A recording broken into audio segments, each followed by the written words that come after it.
வாகை தமிழ்ச்சுடர் YouTube channel நேயர்களுக்கு அன்பான வணக்கங்கள். பிஜிடிஆர்பி சிலபஸில் அலகு 10 இருக்கக்கூடிய இதழ்கள் தொடர்பான செய்திகளை தமிழ் இதழியல் வரலாறு அப்படின்ற புத்தகத்திலிருந்து மாசு சம்பந்தன் அவர்கள் எழுதிய புத்தகத்திலிருந்து கடந்த காணொலியில் ஒரு சில தகவல்களை நாம் பார்த்தோம். அதனுடைய தொடர்ச்சி தான் இந்த காணொலி. இந்த காணொலியில் ஜப்பானிய நாட்டினுடைய இதழ்கள், அப்புறம் இந்தியாவில் எப்படி இதழ்கள் தோன்றுச்சு அப்படின்றத பற்றிலாம் நம்ம விரிவாக பார்க்க போகிறோம். 1845 தான் ஜப்பானிய நாட்டில் இதழ்கள் தொடங்கப்பட்டது. 1861 டச்சு நாட்டு இதழினுடைய செய்திகளை சீன மொழியில் மொழிபெயர்க்கப்பட்டதை ஜப்பானிய இதழ்கள் தங்களோட மொழியில் அப்படியே அதை எடுத்து வெளியிட்டாங்களாம். 1878 ஜப்பானினுடைய முதல் நாளிதழ் காலைதோறும் செய்திகள், the news of every morning அப்படின்றது தான் ஜப்பானினுடைய முதல் நாளிதழ். அதாவது காலைதோறும் செய்திகள் 1878 வெளியிடப்பட்டது. அது யோகாயாமா நகர்ல இருந்து வெளியிடப்பட்டிருக்கு. ஜப்பானிய இதழ்கள் உள்நாட்டு நடவடிக்கைகள்லையும் வெளிநாட்டு நடவடிக்கைகள்லையும் கொஞ்சம் வேற்றுமை உடையதாக இருந்திருக்கு. ஆனாலும் தேசிய பெருமை குறைவு அல்லது அழிவு தரக்கூடிய எந்த சமயத்திலையும் ஜப்பானியர்கள் ஒற்றுமைப்பட்டும் கட்டுப்பாட்டோடையும் நாட்டுப்பற்றோடையும் வீறு கொண்டு எழுந்து நடந்திருக்காங்க. அறிஞர் நோமோ அப்படின்றவர் தன்னுடைய 9 இதழ்களையும் ஒன்றை விட மற்றொன்று சிறப்பாக இருக்கும்படியாக நடத்தி வந்தாராம். சியூபென் எலக்வென்ஸ் அப்படின்ற சொற்பெருக்காற்றல் துறைக்கு அப்படின்னே ஒரு தனி இதழையும் நடத்தியிருக்காரு. சியூபென் எலக்வென்ஸ் அப்படின்ற சொற்பெருக்காற்றல் துறைக்குன்னே ஒரு தனி இதழை கூட நடத்தியிருக்காரு. இந்தியாவில் பண்டைய காலகட்டத்தில் இருந்த அரசர்களால் இதழ்கள் நடத்தி வரப்பட்டதா தெரிய வரல. ஆனாலும் இங்கே முகலாயர்களுடைய ஆட்சி காலகட்டத்தில் அரண்மனை செய்திகளை வெளியிடக்கூடிய வழக்கம் இருந்தது. இதுக்கு என்ன பெயர் அப்படின்னா வாஹ்யா நாவிஸ் அப்படின்னு பெயர். இதில் அரசாங்க நிர்வாக செய்திகள் மட்டும்தான் இடம்பெற்று இருந்தது. அதாவது செய்திகளை திரட்டி எடுத்துட்டு போய் அரசர்கள் கிட்ட தெரிவிக்கிற செய்தியாளர்களுக்கு பெயர் வாஹ்யா நாவிஸ் அப்படின்னு சொல்லுவாங்க. அரசர்கள் கிட்ட இருக்கிற செய்தியை கொண்டு வந்து பொதுமக்கள் கிட்ட தெரிவிக்கிறத சவானிக் நாவிஸ் அப்படின்னு சொல்லுவாங்க. நாவிஸ் அப்படிங்கிறது உருது சொல். கையால் எழுதப்பட்டு முகலாய அரண்மனையிலிருந்து வெளியிடப்பட்டுள்ள இந்த செய்திகளில் 100 கணக்கில் கலோனல் ஜேம்ஸ் பிட் அப்படின்றவர் ராயல் ஏசியாட்டிக் சொசைட்டிக்கு அனுப்பியிருக்காரு. இது ஒன்றொன்றும் சராசரி 8x4.5 அங்குலம் கொண்ட அளவில் வேறு வேறு கையெழுத்தால் எழுதப்பட்டிருந்துதான்.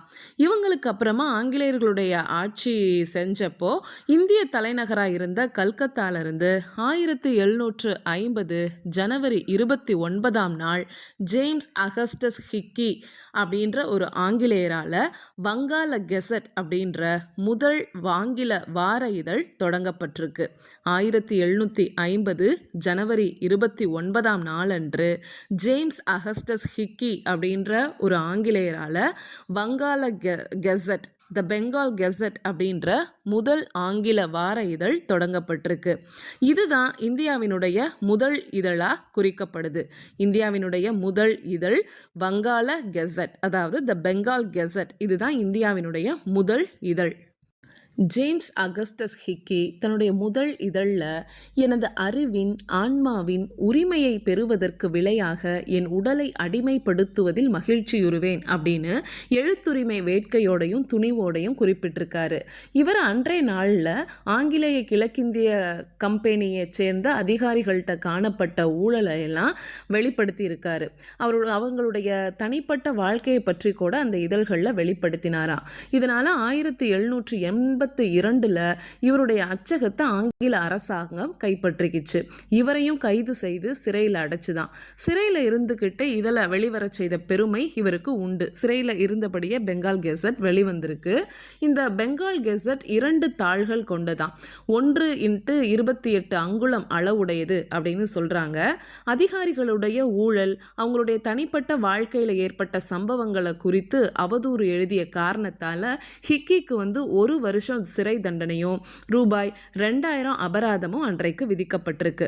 ஆனாலும் அவர் ரொம்ப மன உறுதி உள்ளவராக இருந்திருந்தாலும் ஹிக்கியினுடைய வாழ்க்கை வறுமையிலே கழிஞ்சுதான். அந்த காலகட்டத்தில் ஆங்கில அதிகாரிகளுடைய அட்டூழியங்களை ஊழல்களை வெளிப்படுத்துறது ஆங்கிலேயர்கள் ஆசிரியர்களாக கொண்ட அந்த இதழ்களினுடைய பெரு வழக்காக இருந்து வந்திருக்கு. அவங்களால நடத்தப்பெற்ற இதழ்கள் India gazette, Calcutta gazette, Bengal Hurkaru, இதெல்லாம் அவங்களால நடத்தப்பட்ட இதழ்கள். 13/5/1799 அரசாங்க பிரதிநிதியாக இருந்த வெல்லஸ்லி பிரபு கொண்டு வந்த ஒரு கொடிய அடக்குமுறை சட்டத்தால் இந்தியாவில் தோன்றிய தொடக்க கால இதழ்கள் எல்லாமே துவண்டு மறைஞ்சு போச்சு.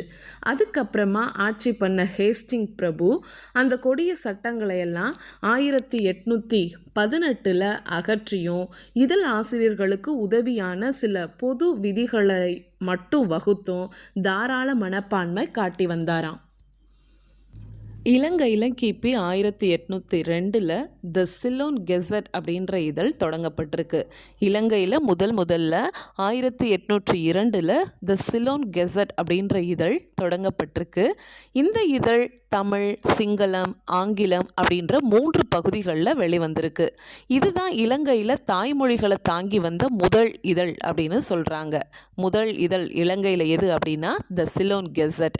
இந்தியாவில் வங்காளத்தில் 1816 கங்கா கிஷோர் பட்டாச்சாரி அப்படின்றவரால் வங்காள கெசட் அப்படின்ற ஒரு வங்க மொழி இதழ் தோற்றுவிக்கப்பட்டிருக்கு. இது சில காலம் வரை நடந்திருக்கு. அதுக்கப்புறம் இந்த இதழும் மறைஞ்சு போச்சு.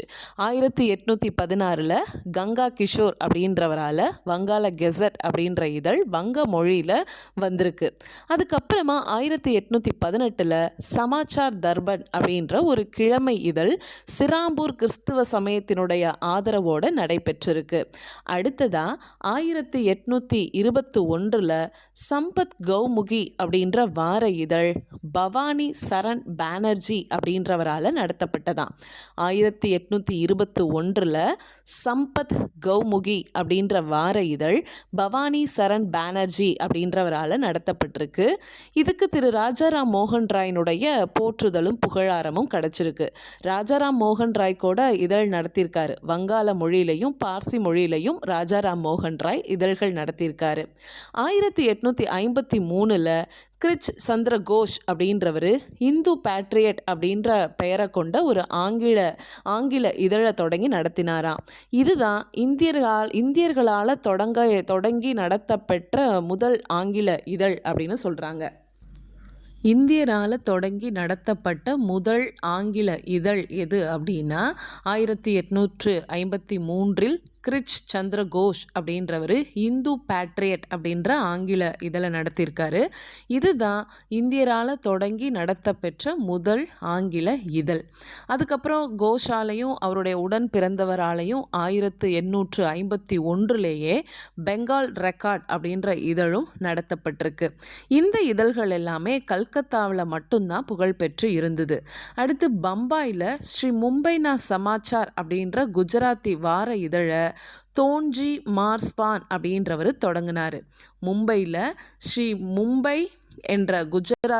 மும்பைனா சமாச்சார் அப்படின்ற குஜராத்தி வார இதழை பர்தோன்ஜி மார்ஸ்பான் அப்படின்றவர் தொடங்கியிருக்காரு.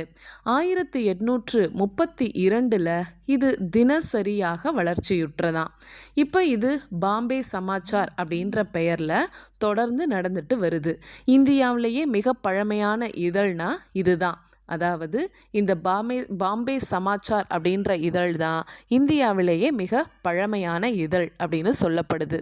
1846 இதே நகரில் த சித்ரா கன்யன் தர்பன் அப்படின்ற குஜராத்தி இதழும் தொடங்கப்பட்டிருக்கு. படங்களோட வெளிவந்த முதல் இந்திய மொழி இதழ் இதுதான். படங்களோட வெளிவந்த முதல் இந்திய மொழி இதழ் எது அப்படின்னா த சித்ரா கன்யான் தர்பன் அப்படின்றது தான் படங்களுடன் வெளிவந்த முதல் இந்திய இதழ்.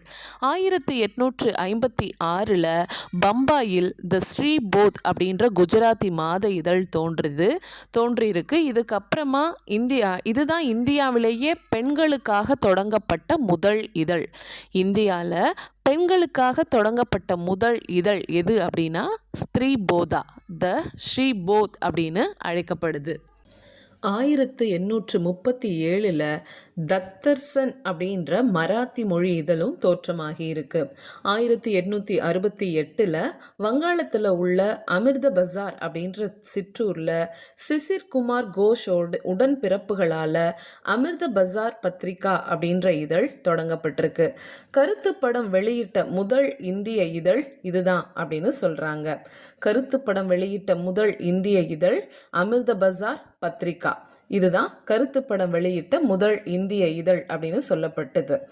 மரக்கட்டைகளில் செதுக்கப்பட்ட அச்சுகளை கொண்ட ஒரு அச்சகத்தை அவங்க 32 ரூபாய்க்கு வாங்கி அதில் மேலே சொன்ன அமிர்த பஜார் இதழை துவக்கத்தில் அச்சடித்து வந்தாங்களாம். இந்த இதழ் இப்போ ஒரு நாளிதழாக நடந்துட்டு வர்றதா எழுதப்பட்டிருக்கு. ஆங்கிலேயருடைய ஆட்சியப்போ இந்திய தலைநகராக இருந்த கல்கத்தாவில் இதழ்கள் தொடங்கப்பட்ட காலத்திலேயே சென்னையிலையும் பல இதழ்கள் தோன்றியிருக்கு. 12/8/1785 த மெட்ராஸ் கூரியர், அதாவது சென்னை கூரியர் அப்படின்ற முதல் சென்னை மாகாண செய்தித்தாளை ரிச்சர்ட் ஜான்ஸ்டன் அப்படின்றவர் தொடங்கியிருக்காரு. த மெட்ராஸ் கூரியர் இதுதான் முதல் சென்னை மாகாண செய்தித்தாள். இதை தொடங்கியவர் ரிச்சர்ட் ஜான்ஸ்டன் அப்படின்றவர் தான் இதை தொடங்கியிருக்காரு. இந்த மாத இதழினுடைய விலை 1 ரூபாய். இதுக்கு போட்டியாக தொடங்கப்பட்ட இதழ் தான் த வீக்லி மெட்ராஸ். மெட்ராஸ் கூரியருக்கு போட்டியாக தொடங்கப்பட்ட இதழ் த வீக்லி மெட்ராஸ் அப்படின்ற இதழ்.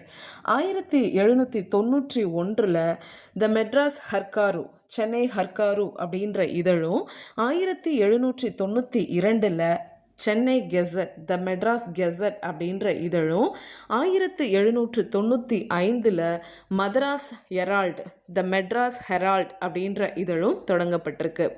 4/1/1832 சென்ட் ஜார்ஜ் கெசட்டினுடைய முதல் இதழ் வெளியாயிருக்கு. 4/1/1832 சென்ட் ஜார்ஜ் கெசட்டினுடைய முதல் இதழ் வெளியாகி இருக்கு. 1836 ஜே அவுட்டர் லோனி அப்படின்றவர் த ஸ்பெக்டேட்டர் அப்படின்ற இதழை தொடங்கினார். த ஸ்பெக்டேட்டர் அப்படின்ற இதழை ஜே அவுட்டர் லோனி அப்படின்றவர் 1836 தொடங்கினார். இதை வெளியிட்டவர் யார் அப்படின்னா திரு சுப்பு முதலி அப்படின்றவர் தான் வெளியிட்டிருக்காரு. இதுதான் சென்னை மாகாணத்தினுடைய முதல் ஆங்கில நாளிதழ்களினுடைய தாயாக சொல்லப்படுது. த ஸ்பெக்டேட்டர் அப்படின்ற இதழ் தான் சென்னை மாகாணத்தினுடைய முதல் ஆங்கில நாளிதழின் தாயாக சொல்லப்படுது. 1861 கான் பிரதர்ஸ் என்ற புத்தக நிறுவனத்தார் த மெட்ராஸ் டைம்ஸ் அப்படின்ற இதழை தொடங்கி நடத்தி வந்தாங்க. முன்னாடி குறிப்பிடப்பட்ட ஸ்பெக்டேட்டர் அதுக்கப்புறமா இதோட இணைக்கப்பட்டதாம். த ஸ்பெக்டேட்டர் இது காலையிலையும் மாலையிலையும் வெளிவந்திருக்கு. 1862 சென்னையில் த மெட்ராஸ் மெயில் அப்படின்ற ஆங்கில நாளிதழ் தொடங்கப்பட்டிருக்கு. இதுக்கு முன்னாடி தோன்றிய மெட்ராஸ் டைம்ஸோட 1921 இணைக்கப்பட்டிருக்கு. 1862 சென்னையில் தொடங்கப்பட்டது த மெட்ராஸ் மெயில் அப்படின்ற ஆங்கில நாளிதழ். இதுக்கு முன்னாடியே தோன்றிய மெட்ராஸ் டைம்ஸ் அப்படின்ற இதழோட 1921 இணைக்கப்பட்டிருக்கு. அப்போ இந்த இதழினுடைய ஆசிரியராக இருந்தவர் யார் அப்படின்னா பார்லோ அப்படின்றவர் தான் இதனுடைய ஆசிரியராக இருந்திருக்காரு. மெட்ராஸ் மெயில் தான் இந்தியாவில் துவங்கப்பட்ட முதல் மாலை நாளிதழ். மெட்ராஸ் மெயில் தான் இந்தியாவிலேயே துவங்கப்பட்ட முதல் மாலை நாளிதழ். இதுக்கப்புறமா ஆசிரியர்களாக வந்தவங்க டி ஸ்காட், பிரம்னர், ஏஏ ஹேயில்ஸ் அப்படின்றவங்க. இது நல்ல முறையில் செய்திகளை வெளிப்படுத்தியதோட கடைசி பக்கத்தில் படங்களை நிறைய வெளியிட்டு புகழ் பெற்றிருக்கு. இது இந்தியர்களுடைய கைக்கு மாறி இருக்கு. 100 ஆண்டுகள் வரைக்கும் நடைபெற்று அதுக்கப்புறமா இந்த இதழும் நிறுத்தப்பட்டுருச்சு. சுதேசிகள் சங்க சார்பில் த கிரசன்ட் அப்படின்ற இதழும் திரு காஜலு லக்ஷ்மி நரசு செட்டி அவர் ஆசிரியராக இந்த இதழுக்கு இருந்திருக்கிறாரு. பூண்டி அரங்கநாத முதலியாரை ஆசிரியராக கொண்டு த நேட்டிவ் பப்ளிக் ஒப்பீனியன் அப்படின்ற இதழும் சென்னையில் தோற்றுவிக்கப்பட்டிருக்கு. மெட்ராசி அப்படின்ற பெயரில் திரு ஏ ராமசாமி ஐயர் ஒரு இதழை துவங்கினார். நேட்டிவ் பப்ளிக் ஒப்பீனியன் அப்படின்ற இதழ் முதல்ல தமிழ், தெலுங்கு, ஆங்கிலம் இந்த 3 மொழிகள்லையும் கருத்துக்களை கொண்டு வெளியாகியிருக்கு. அதுக்கப்புறமா ஆங்கிலத்தில் மட்டும் வெளிவந்து தான். அடுத்ததாக 1878 சென்னையில் திரு ஜி சுப்பிரமணிய ஐயரால் த ஹிந்து அப்படின்ற வார இதழ் முதல்ல தொடங்கப்பட்டது. இன்றைக்குமே பல பேரால் விரும்பி படிக்கப்படக்கூடிய ஒரு பத்திரிகையில் ஒன்று தான் த ஹிந்து. 1/4/1889 அது நாளிதழாக மாறிச்சான். 1878 இது வார இதழாக இருந்திருக்கு. 1889 தான் இது நாளிதழாக மாறியிருக்கு. இந்தியருக்கு அதுலேயும் தமிழருக்கு சொந்தமான மிக பழைய ஆங்கில நாளிதழ் ஹிந்து தான். இந்தியருக்கு அதுலேயும் தமிழருக்கு சொந்தமான மிக பழைய ஆங்கில நாளிதழ் த ஹிந்து தான். இது தொடக்கத்தில் சில வாரங்கள் கையால் எழுதி நகல் எடுத்து வெளிவந்திருக்கு. இந்து கஸ்தூரி ரங்க ஐயங்காரினுடைய குடும்பத்துக்கு கை மாறி இன்றைக்கு இது 100ஆண்டு விழாவை கொண்டாடி இந்தியாவினுடைய மிகச்சிறந்த ஆங்கில நாளிதழாக த ஹிந்து திகழ்ந்துட்டுருக்கு. இந்த காணொளியினுடைய தொடர்ச்சியை நம்ம அடுத்த பதிவில் பார்க்கலாம். உங்களுக்கு இந்த செய்திகள் பயனுள்ளதாக இருந்ததுன்னா லைக் பண்ணுங்கள், ஷேர் பண்ணுங்கள், மறக்காமல் சப்ஸ்கிரைப் பண்ணுங்கள். நன்றி, வணக்கம்.